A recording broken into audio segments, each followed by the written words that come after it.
నేటి దినము కొరకు ఏర్పాటు చేయబడిన క్రొత్త నిబంధన వాక్య భాగముగా పరిశుద్ధుడైన మత్తయి రాసిన సువార్త 7వ అధ్యాయము 1వ వచనం నుండి 20వ వచనం వరకు చదువుకుందాము. మీరు తీర్పు తీర్చకుడి, అప్పుడు మిమ్మును గూర్చి తీర్పు తీర్చబడదు. మీరు తీర్చు తీర్పు చొప్పుననే మిమ్మును గూర్చి తీర్పు తీర్చబడును. మీరు కొలుచు కొలత చొప్పుననే మీకును కొలవబడును. నీ కంటిలోనున్న దూలం నెంచక నీ సహోదరుని కంటిలోనున్న నలుసును చూచుట ఎలా? నీ కంటిలో దూలం ఉండగా నీవు నీ సహోదరుని చూచి నీ కంటిలోనున్న నలుసును తీసివేయనిమ్మని చెప్పనేలా? వేషధారి, మొదట నీ కంటిలోనున్న దూలంను తీసివేసుకొనుము, అప్పుడు నీ సహోదరుని కంటిలోనున్న నలుసును తీసివేయుటకు నీకు తేటగా కనబడును. పరిశుద్ధమైనది కుక్కలకు పెట్టకుడి. మీ ముత్యములను పందుల ఎదుట వేయకుడి. వేసిన ఎడల అవి ఒకవేళ వాటిని కాళ్ళతో త్రొక్కి మీ మీద పడి మిమ్మును చీల్చివేయును. అడుగుడి, మీకు ఇయ్యబడును. వెదకుడి, మీకు దొరుకును. తట్టుడి, మీకు తీయబడును.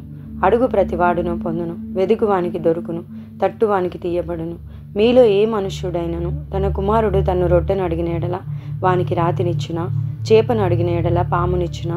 మీరు చెడ్డవారై ఉండి మీ పిల్లలకు మంచి ఇవులనియనెరిగి ఉండగా పరలోకమందున మీ తండ్రి తన్ను అడుగు వారికి అంతకంటే ఎంతో నిశ్చయంగా మంచి ఇవులనిచ్చును. కావున మనుషులు మీకు ఏమి చేయవలనని మీరు కోరుదురో అలాగునని మీరును వారికి చేయుడి. ఇది ధర్మశాస్త్రమును ప్రవక్తల ఉపదేశమునై ఉన్నది. ఇరుకు ద్వారమున ప్రవేశించుడి. నాశనమునకు పోవు ద్వారము వెడల్పును ఆ దారి విశాలమునై ఉన్నది. దాని ద్వారం ప్రవేశించువారు అనేకులు. జీవమునకు పోవు ద్వారము ఇరుకును ఆ దారి సంకుచితమునై ఉన్నది. దాని కొనుగొను వారు కొందరే. అబద్ధ ప్రవక్తలను గురించి జాగ్రత్త పడుడి. వారు గొర్రెల చర్మములు వేసుకుని మీ వద్దకు వత్తురు, కానీ లోపల వారు క్రూరమైన తోడేళ్ళు.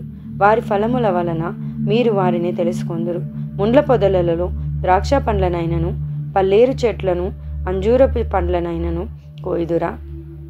అలాగునని ప్రతి మంచి చెట్టు మంచి ఫలములు ఫలించును, పనికి మాలిన చెట్టు కాని ఫలములు ఫలించును. మంచి చెట్టు కాని ఫలములు ఫలింపనేరదు, పనికి మాలిన చెట్టు మంచి ఫలములు ఫలింపనేరదు. మంచి ఫలములు ఫలింపని ప్రతి చెట్టు నరకబడి అగ్నిలో వేయబడును.